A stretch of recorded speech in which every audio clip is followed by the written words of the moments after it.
not trusting yourself, not paying attention to that sixth sense, that God given intuition that has been placed in every human being. This issue that I've learned through the course of me on this healing journey, I've learned that a lot of Black people have problems in this particular area. The second guessing, the self doubting, all of that is linked to, from the research that I've done, the readings that I've done, the lectures that I've listened to. This has been linked to the fear-based parenting, the toxicity in a lot of the parenting styles that Black people have adopted as a part of our Black culture. And of course, full disclosure, I mean, I've never made it, I've never said that I was an expert. So I know for some people, I know you're like, okay, I know that, but I just want to make that clear, especially for those of you who are just finding out about this particular podcast, Real Reading Talk, that I started over 8 years ago. And I wanted you all to understand the why behind my chapter in the book that I've co-written that's over my right shoulder. Let me just bring it close for everybody. Healed, Empowered, Resilient. Her. And this is an anthology of stories written by myself and other amazing, phenomenal women. And we are sharing our journey. We are sharing our different challenges, our struggles, all the different things that we've gone through. Some of us have dealt with childhood trauma, dealt with parents being neglected emotionally, and even some abuse, right? All these different things that have made us into the women today who, again, who come together to say, yes, we are healed. And I always like to tell people I'm still healing, because I've never put myself in a position where I'm like, oh, I'm good, I'm straight. But I have been able to identify a lot of the issues within my own life that has stunted my growth. And when you identify those issues, when you name them, and when you are honest with them, and when you acknowledge them, then that's when you're able to free yourself. And that's why my chapter is called Escaping the Fear Trap House. Because that fear that's linked to the not being able to trust yourself, not trusting your gut, always the second guessing, that I have linked to in the studies that I've done, has been linked to that fear-based parenting that I've experienced. And unfortunately, that was one of the ways that I adopted in parenting my own children as well. So what I wanted to do was first, and I took some notes, I wanted to talk about, what does it mean to trust yourself? What does that look like? Because I know a lot of us will hear different things, and people will say, well, you just got to do this and you just got to do that. But as we know, when we don't have examples, when we don't, have a guide to show us what that looks like, then we're once again, trying to figure it out. And again, I just want to make clear, I'm still on my learning journey, because one thing that I've learned is that the more you learn and the more you know, the more you realize that you don't know. So what does it mean to trust yourself? It means that you know what decisions to make without always having to go and ask somebody else how to do this, how to do that, right? And even if there's something that you are struggling with, you ask the people who you trust, who you know are people who know how to make good, sound decisions, because you've seen their lives, you've seen the different things that they've done in their lives. You've consulted them. And then what I always tell people, pray about it, because anybody who knows and who follows me, y'all know that I'm all about making sure you put God first. And of course, being Muslim, you'll hear me say Allah, which is the Arabic for one God, right? So you put God first in everything that you do, and you consult those who you trust, who make good sound decisions. All right? Those are keys to understanding how to what trusting yourself looks like, because what happens is when after you've consulted the people, you've made that sound decision, and then you're good with it. Because when you're trusting yourself, it really is linked to trusting in Allah, trusting in God, and understanding that God is always going to lead you into the right direction. Also, another aspect of trusting yourself is knowing how to pay attention to that gut feeling, and you can decipher if it's just some kind of butterflies, it's anxiousness because it's just something new, and you're like, especially if you're about to embark upon something you never embarked upon, you're like, oh my goodness. We naturally, as human beings, kind of feel a little funny because it's like uncharted waters. You're like, whoa, I don't know what to expect.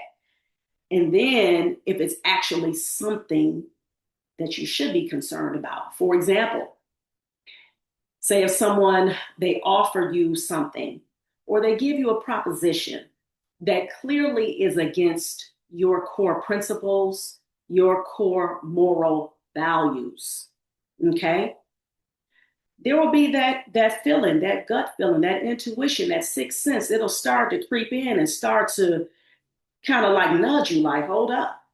They trying to, they're bringing something to the table that's against your core values, your core principles, and you should know what those are for yourself. That's when you begin to understand what trusting yourself looks like, because then that's when you can make the decision to say, no, I'm good. Okay. But a person who does not know how to trust themselves, they're going back and forth. You trying to figure it out. You sitting up there. You like keep contemplating. Then you go and call somebody. Then then you contemplating again. And you going back. That's a person again who doesn't know how to trust themselves. But a person who's established on their core principles, their core values, it's a no brainer. They're like, okay, yeah, that's my body. That's that sixth sense. Okay. Also, what doesn't trusting yourself look like? As I started to go into, right? I talked about what trusting yourself looks like, what doesn't trusting yourself looks like. Then I gave the example. You know what this person said. Now, this is something that's very important, okay? Because a lot of times we deal with this, it could be at your job, it could be at your school, it could be just within your family dynamic. So you know that this person, what they said was disrespecting you, okay? Disrespected your boundaries. And your gut tells you that that they disrespected you, right? You start to get that uneasy feeling. But then the fear creeps in. And the fear creeps in and says, oh no, if you say something to that person in this moment, guess what? They may cuss you out. They may want to fight you. Heck, they may not even want to talk to you no more. Then who you gonna talk to? This person, they have X, Y, and Z. They know this person, which this person, if you cut off something with them or if you check them, then they may tell the other person that you may need that they know. And then now you're not going to be able to get what it is that you're trying to get. That's what fear does. Or if someone who's in a position, which goes into again, like I said, something you may need from somebody, right? So say you are in a position, this is a job related issue, right? So say it's your manager, your boss, right? And they've crossed the line with you and how they relate to you. However, you don't say anything because fear told you they are the ones who could either fire you or make your job culture, environment, a living hell. Again, this is what not trusting yourself looks like because fear came right on a whoosh, came in and said, girl, now you know you need a job. You know you got 7 kids. You even got 2 grandbabies. You got bills to pay, all of this. If you say something right now, you might mess yourself up. So fear says, shut up, bear it, brunt it, you'll be all right. Okay? So again, these are examples of what not trusting yourself looks like. Okay? And then for kids, that prime example of bullying, right? So someone is intimidating you as a child, they're trying to bully you, and then what do? You don't speak up. Once again, fear came, swoop right on in, start whispering in your ear. If you say something to this bully, they're going to bust you in your face. They're going to push you. They're going to find some kind of way to bump up against you. They're going to say stuff to you. They're going to do everything possible to make you feel uneasy, get off your square, make you self doubt, make you feel like that you are that you can't say anything, you're unworthy, all the different things that a bully does, right? And even what happens, and even if you're afraid to speak up to that bully, you won't even say anything to a trusted adult. You won't say something to that teacher, to that counselor, to that principal, to your parents. Once again, examples of what not trusting yourself looks like. So, now where does all of this stuff come from? Where does it come from? Not trusting yourself, not paying attention to your gut, okay? Not paying attention to your intuition. The root cause that I've seen and read about and experienced is the traumatic ways that we've adopted as how we should raise our children. Yes. Now, again, just like I talked about in the beginning, the reason why I wrote my chapter, Escaping the Fear Trap House, is because all of these different things that I talked about, these different scenarios that I gave, being bullied, being intimidated, not saying something because you're in fear that somebody is going to say something to you all crazy. You're afraid that, now you're going to have to fight. Now you didn't resolve it. Man, I might got to fight this person. So fear crept in and made you not say anything. Well, the root cause of that is how we're being raised, how a lot of us in the Black community was being raised. That self-doubt, that second guessing.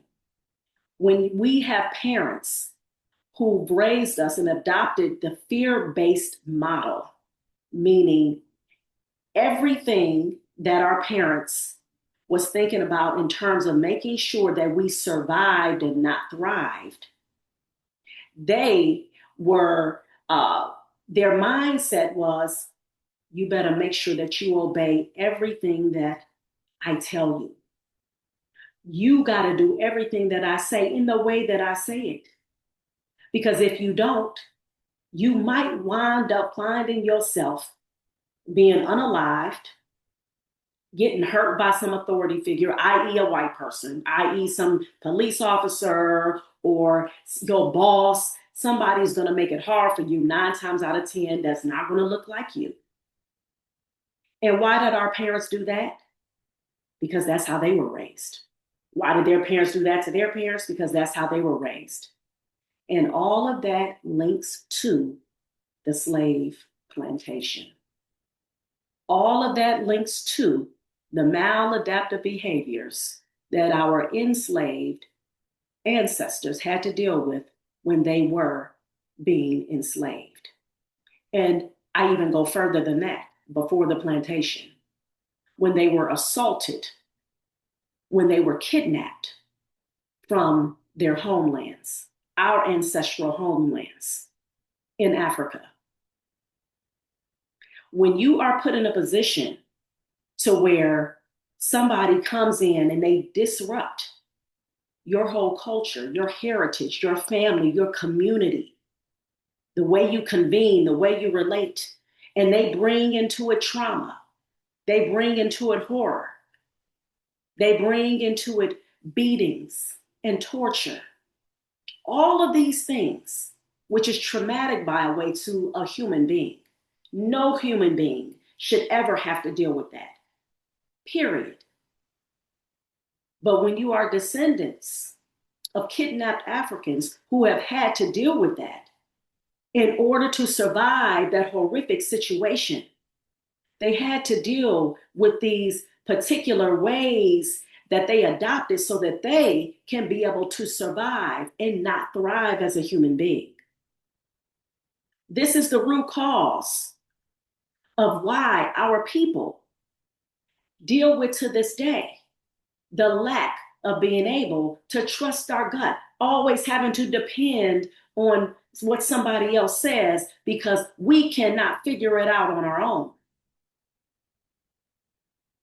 That's the root cause of this garbage that we're dealing with. And this is why my chapter, again, Escaping the Fear Trap House, was needed.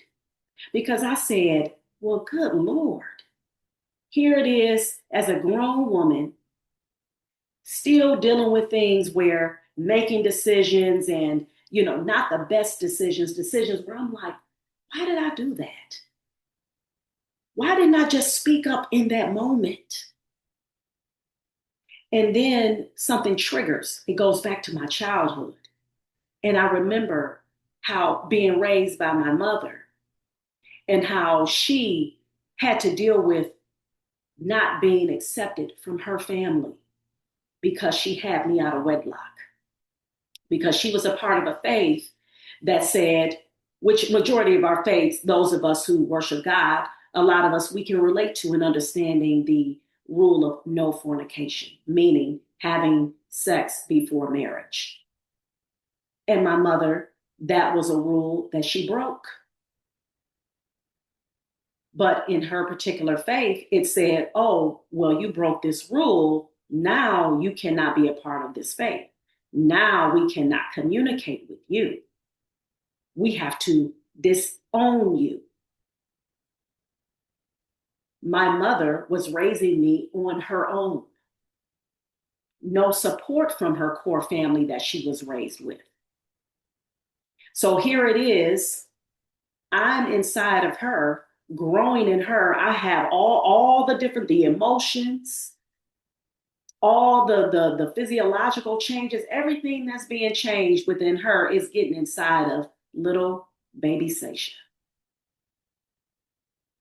And as we know, people who go through trauma, people who go through different issues, two things can happen.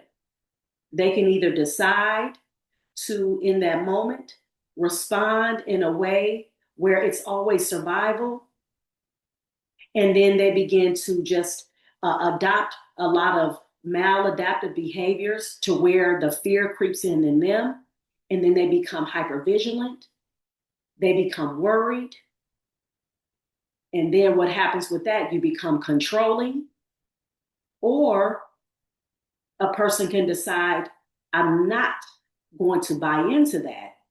I'm going to change the trajectory of how I'm raising my baby. And I'm about to give them as much love, nurturing, compassion, and grace. Even though I'm not being shown that in this moment, I'm going to choose differently. And unfortunately, keeping it real, a lot of people tend to choose the former of what I described. And that's what my mother wound up falling into. And I talk about how I was raised for the first 8.5 years with my mother and having to deal with her trying to figure it out, her not having the support from her family, having to gravitate to her friends, and developing a harshness, developing this coldness inside of her, raising me with this. These are things I had to acknowledge. These are things I had to keep it real with in order for me to heal. Because if I just continued on in the trajectory that I was doing, which I had wound up adopting after I had my own children, being married, had my children in a marriage bond. However, the toxic ways, the controlling, the whooping my children, you got to get your ASS beat because you disrespecting me. You said this in a way that I didn't like. Why you do that? Going off. They make a mistake. Here it is. I gotta say something about it. Quickly. Condemning. These are things that I did to my own children. And again, it wasn't until I got to that point to where when I started getting privy to information, I started getting privy to what healing looks like because I kept doing, when I'm doing these things, the tripped out part about it is that I would feel hurt afterwards. I would feel guilty. I would feel shame. My body telling me something, right? But again, if you do not know better, you don't do better. And unfortunately, you wind up doing worse. But alhamdulillah, all praises due to God. I got to a point in my life when I started doing more research, reading, listening to lectures, understanding how trauma has affected and infected my life and infected and affected a lot of Black people's lives across this globe. That's when I started making decisions, healthier decisions. And one of the decisions that I made was that I'm not going to whoop my children ever again. I'm not going to pick up a belt, a hanger, no, no sticks. I ain't gonna throw no brush, all the different things that I know that I can relate to. And unfortunately, a lot of us in the Black community have related to on some level. I said, inshallah, God willing, I said, I'm not doing that no more. Because I understood that that was one of the sick demonic things that our ancestors had to deal with before the plantation, when they were being drugged into the slave castles, when they were chained together and they were beaten, they were tortured, separated, all of these different things. These things were done so that our ancestors can be docile, so that they can be in servitude and subservient to the white, air quotes, white power structure that was created. Because by the way, for those of us who don't know, disclaimer, there was no such thing as white and Black. That stuff was a made up social construct. And that was made up, I want to say, that may have been like the 1700s. That was made up, the whole term of whiteness. So again, like I said, in understanding these sick things that happened to our ancestors, that's when I began to connect the dots, make the links. And I said, oh no, never again. And then I talk about in my book as well, not having that relationship with my father until I turned 8.5 years old. Once again, another traumatic thing for myself. I never had even asked about my father. I don't remember. I thought it was normal. Normalizing the abnormal. I thought it was, I'm like, okay, I get it. Until one day he showed up. at when me and my mother, we was living with my older cousin. And I remember, this is my recollection, him showing up, coming in, having a seat in the chair and said, Seisha, I'm your father. I'm like, what? Whoa, Lord. I go run and hide under the table. Okay. Little scaredy cat Seisha. Yep. Ran and hid under the table. Yep. And, that became like a little running joke and whatever. But again, you laugh to keep from crying, right? You laugh to keep from going insane. This is why a lot of Black people, we identify with comedy. This is why a lot of us have turned that pain into some type of comical skit. This is why a lot of comedians, one of the jokes they definitely can get a whole bunch of crack ups on and laughter on is when they talk about how they was beaten or how they was emotionally abused, neglected, all these different things by their parents, and in particular by the Black mother. Okay?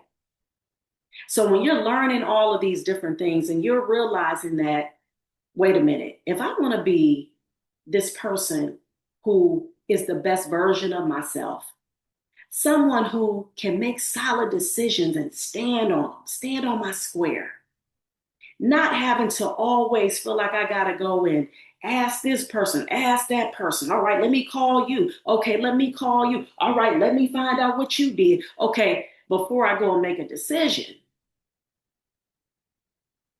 When you realize that you're tired of being that person, that's when you start doing the investigation and you start saying, well, dang, what do I need to do to become that person?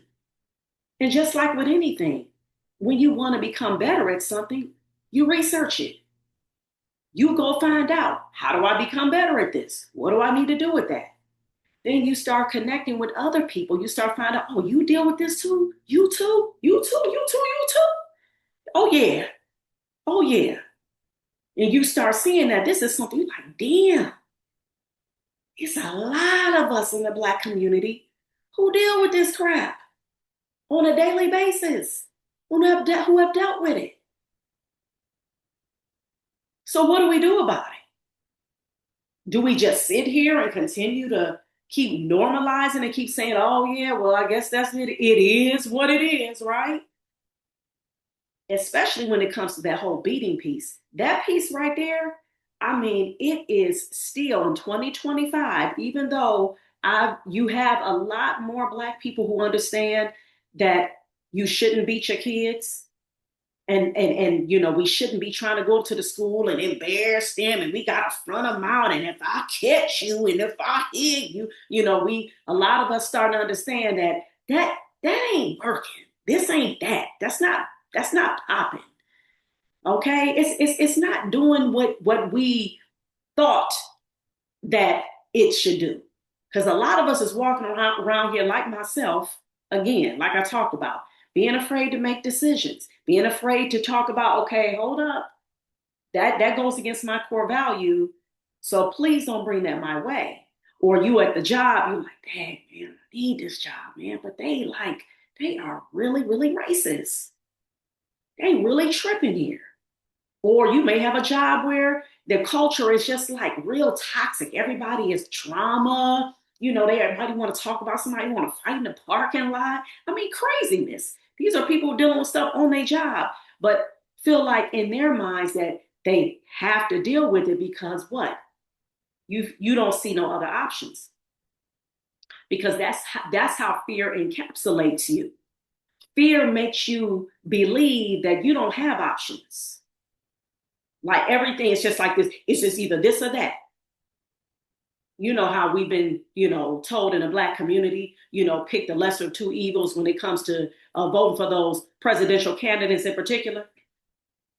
Either you're gonna have some dog poop, or you're gonna have some throw up. Which one you want?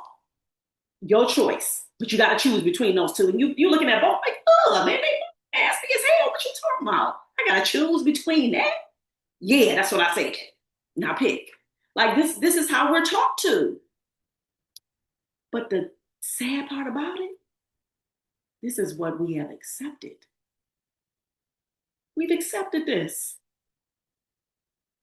And like I said, it goes back, I link it to again, the parenting piece, the foundation. That's why I start with the parenting. That's why I start with that foundation, because that's how we learn who to be, who we are. That's how we learn how to move and operate in the world, through our family, through our parents. Or some people may have been raised in, in with by their grandparents or some type of caregiver. But for the most part, again, especially in the Black community, even if you do have a mother who is like really, really abusive or, just off the hook, it's hard to get that kid taken away from that mother and put in a safer environment, because in the Black community, the mother is revered to a point that even if she was toxic as hell, like just like cray, cray, cray, we say, well, that's still your mama.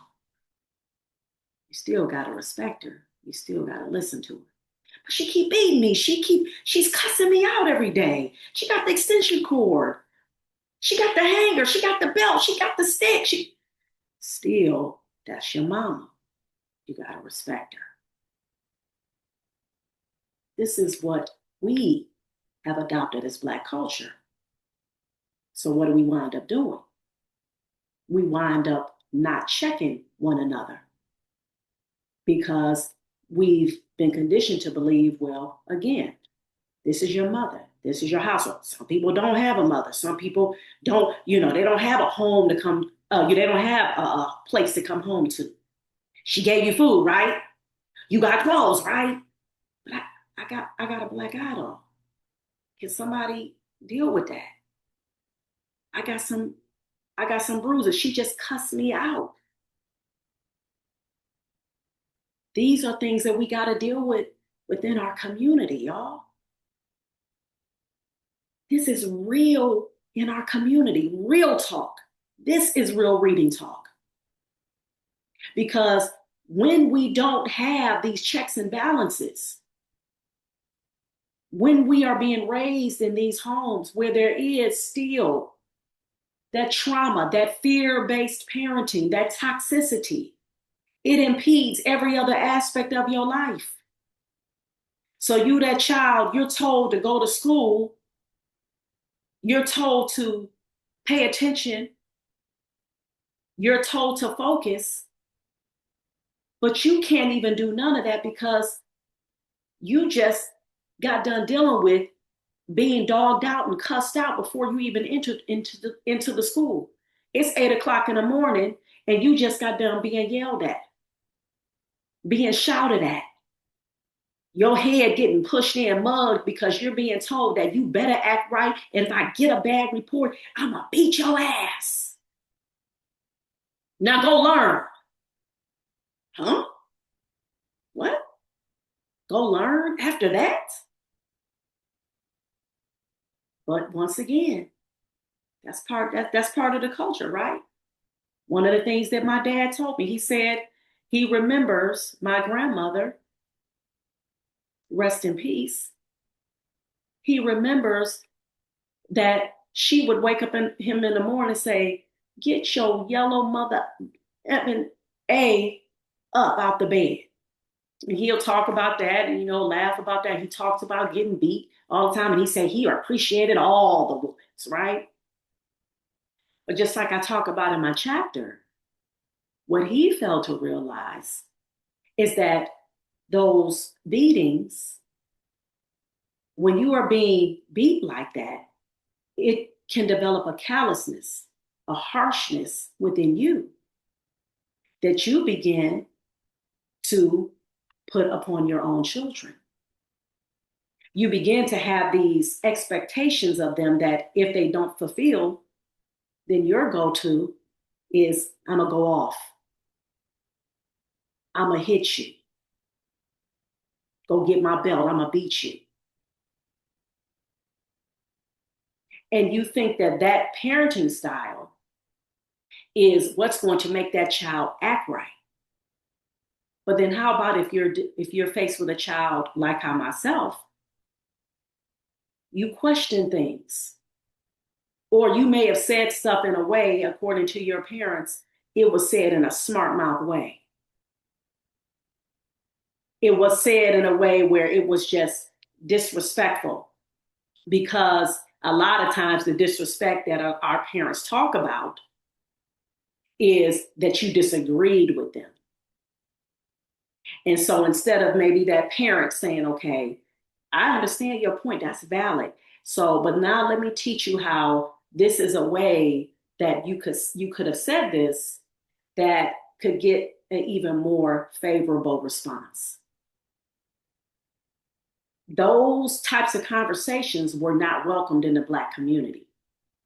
Having conversations, talking to your children was not something that was supported. In fact, it actually was looked at as being weak. Because, see, you talking to your children or you allowing your children to even have an opinion, because these are things that I remember growing up with. Again, this was normalized. And when I say these things, again, when I wrote my chapter, the intent was not to start talking about my mother and my father, because if that was the case, then I never would have told on myself.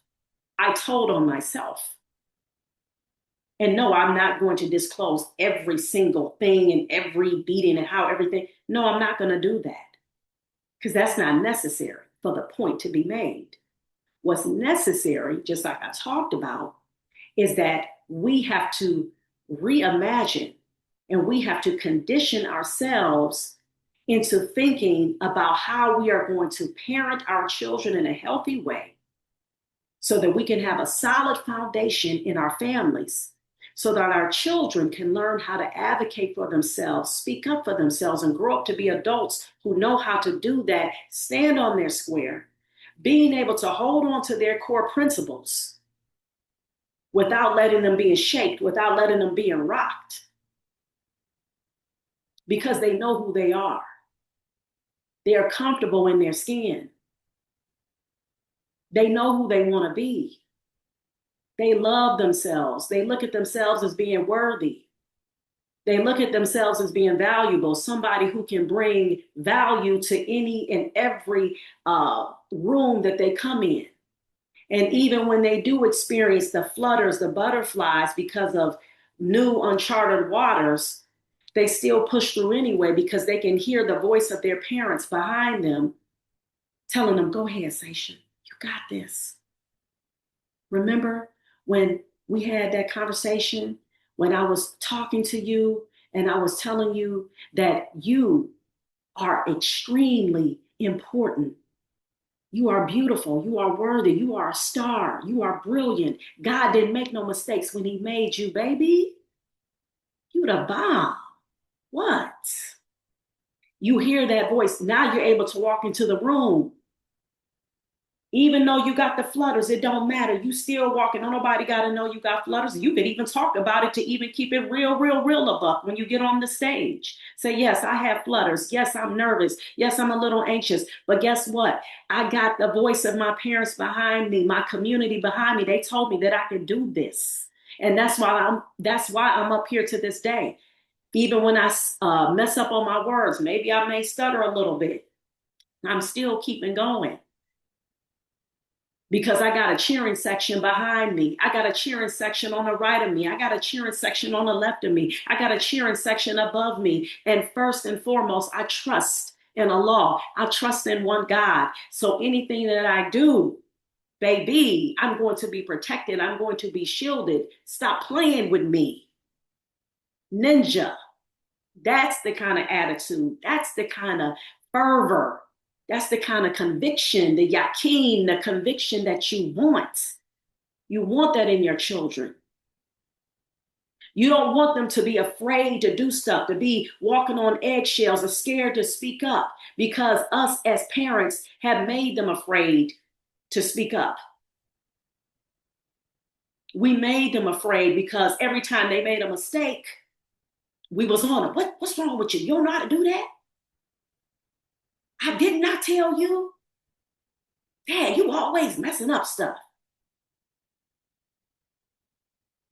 How many times Have we heard those words from our parents? From our parents, again, who didn't know better themselves. That's the point. That's why I wrote this chapter. It's about freedom, escaping the fear trap house. Fear keeps you trapped. Fear wants you to not speak the truth. Fear wants you to always try to dance around stuff, skate around it, walk tiptoe, go in, crouch down, don't be seen. Don't say nothing, girl. Don't say nothing. They're going to fire you. Don't say nothing, my guy. They're going to give you hell. You know you got a wife. You got kids. And that's why I wrote Escaping the Fear Trap House, because we have to push through the fear. Did y'all know? Did y'all know? Just like I wrote in the chapter. Of course, you didn't know this, but if you read the chapter, you did. Me having a fear of throwing up, literally as an adult, grown ass woman, y'all. Yep, full disclosure. Would be calling my family members and be, oh, please, please, fear or something like that. Literally. I still don't like it to this day. I still hate it.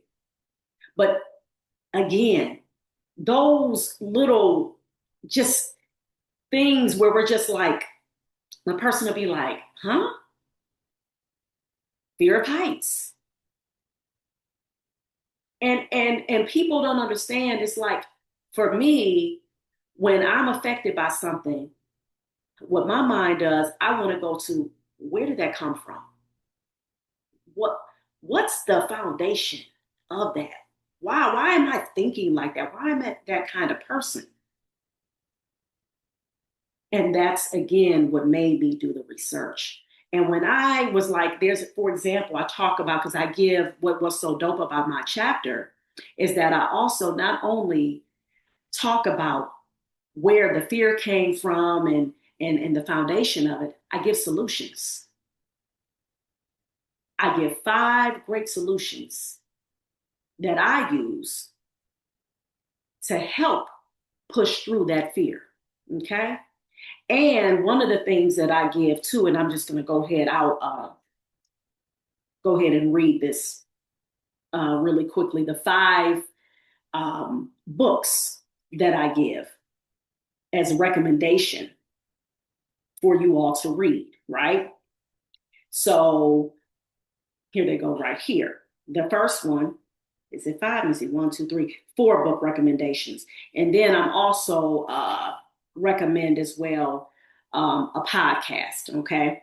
So one of the books is Post Traumatic Slave Syndrome, which I talk about big time. If you watch my podcast a lot, you know I'm going to talk about Dr. Joy DeGruy some kind of way.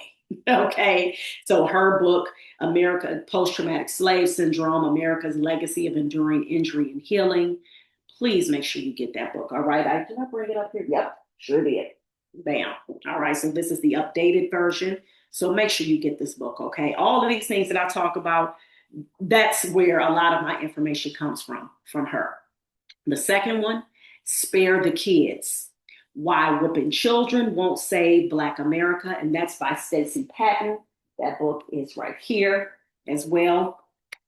So I even wrote an article. You can go to Substack. I would love for you guys. That's a new platform that I'm on, where I write articles. I try to get them in bi-weekly, but one of my latest articles was talking about that particular topic and how I love to read that book, and how it's very, very important for the Black community to have, so that we can begin to start moving away from that toxic way of parenting, which is beating our kids' asses. Okay. Next book, Adult Children of Emotionally Immature Parents: How to Heal from Distant, Rejecting, or Self-Involved Parents. And this book is by Dr. Lindsay C. Gibson. This is a book actually that I listened to on Audible. I highly recommend that book. And what I always tell people, just because you read a book doesn't mean that you shouldn't go read it again, because the information comes from the reread. Okay, when you're rereading stuff, that's when you're able to really, that's now it's soaking in, and you're really able to not only just digest it, but to be able to remember the key points so that you can even talk about the benefits of that particular book. And then the last book, What Happened to You? Conversations on Trauma, Resilience, and Healing by Dr. Bruce D. Perry and Oprah Winfrey. That was another book that I actually listened to on Audible. And I love listening to that book on Audible because, again, the author was reading that book. And then when he was having a conversation with Oprah, she was reading her part as well. So, again, and these are just four of the plethora of books that are out there. And I'm quite sure some of you who have been doing this work, you understand the importance of us healing. You understand the importance of us being empowered. You understand the importance of us being resilient. You're doing the work already. So I'm preaching to the choir. But there are a lot of people who don't know. There are a lot of people who are still used to what they used to, and they have not been educated. They don't know how to educate themselves. They don't know where to turn because they're still in that same circle of toxicity, right? Just like I start, even when I talked about with my dad, you know, again, his mindset, no, hey, I turned out all right. How many Black folks have said that? I turned out all right. Look at me. I'm a successful lawyer. I'm a business owner. I'm a construction worker. I'm an architect. I'm a nurse. I'm a teacher. People start saying these things because they do that because they want to justify.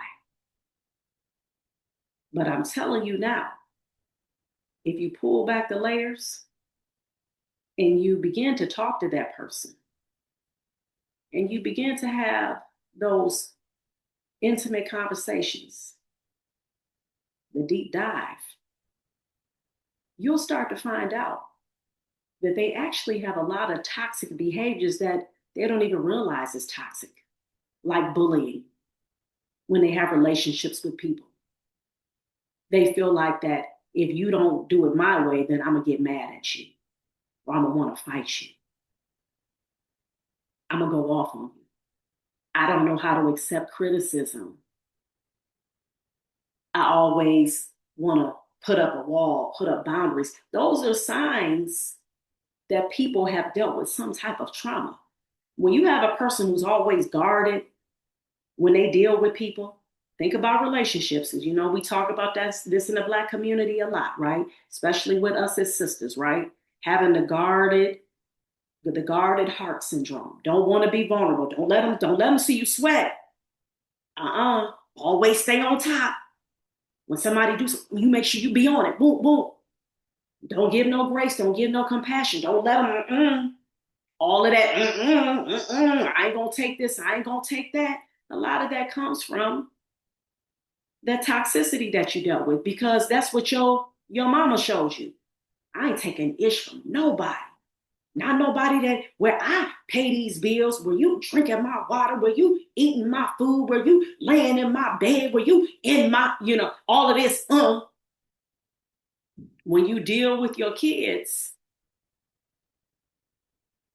that has adverse effects. Now you may say with some of those kids, they may turn out, they're so they know how to speak up for themselves. It's one thing to know how to speak up for yourself, and then there's another thing to always feel like that somebody is doing you wrong. And so now you gotta always pounce. You gotta when they say every problem, in your mind deserves a hammer to be fixed. Nothing, you don't know how to communicate with people in a healthy way. You don't know how to have conversations. You don't know how to listen to people. You don't know how to give grace. You don't know how to have compassion and mercy. And that's why healing is extremely important in our communities. And so to end this particular episode, this is why I wrote my chapter, Escaping the Fear Trap House. You need your book. I hope that gave you clarity. I hope that that explanation, that understanding, that why, that purpose as to why I wrote my chapter will ignite something in you to make you decide, you know what? I need to go on Amazon to cop that copy immediately because my chapter, along with the other 9 chapters in this book, oh my God, you think my chapter is the bomb? Please, please, y'all. That's why you need to go check out my other episodes where I talk to the some of the other authors about their chapters and their why and their purpose and their story because we are on a mission. We are on a mission, y'all. A lot of us out here, literally, we are dealing with a lot of ish. And it's not just affected us emotionally and mentally, psychologically, it's affecting us physically. A lot of the root causes of people getting cancer and developing sicknesses is due to some type of stress, some type of emotional trauma. This is why we deal with our life expectancy in the Black community. A lot of us, we understand that we don't see a lot of us living into our 90s and all of that, 80s and 90s, because we got a lot of this stress that we got to get up off of us. So I'm going to stop there because, I can take this into a whole nother conversation, okay? And I ain't trying to do that, all right? So I hope that you all enjoyed this episode, learned a lot from this episode, gained a lot of insight. And again, yes, the intent, I want you to purchase our book, Healed, Empowered, Resilient, Her. I'm going to have the link in the description, of course, like I always do. And for those of you who are in Cleveland, and even if you're not in Cleveland, we are having our book signing. Yes, the authors of Healed, Empowered, Resilient will be in Cleveland, October 11th, inshallah, Saturday, 12:30 to 2:30, 2 hours packed with us, communing with each other, convening, having a conversation. And of course, you get to meet us as the authors and you get to get our own signature for your book, your autographed copy of your book that not only do we not want you to just have and just say you got it, we want you to read it and we want you all to give us some reviews because as we know, when you are giving those good reviews, your honest reviews about our book, it's going to help with the algorithm. It's going to help with people knowing, oh, wow, this book, oh, people, okay, what's the book? Oh my God. All right. We want people to be talking about our book globally, okay? This is a global problem, okay? This is a global issue, and especially in particular in the Black community and my brown brothers and sisters as well, because I do have our Latino sisters in here, and we got a lot of the same issues. And as we know, I always take it back to that foundation, right? Which is the oppression that we've dealt with as it pertains to the false notion of white supremacy. All right. So I thank you all again for listening to another episode of Real Reading Talk. My name is Sensation, and with Real Reading Talk, I discuss the real systemic issues at the very core, the very foundation, as to why we have these high levels of illiteracy in our Black and underserved communities and the ways in which we can combat these issues together. Thank you all for listening, and remember, reading is freedom. Peace. All right, everybody. So I thank you all for listening to another episode of Real Reading Talk. So a little housekeeping. Again, I am a pre-K through 4th grade reading tutor. The name of my reading tutoring business is ABC Learn Tutoring.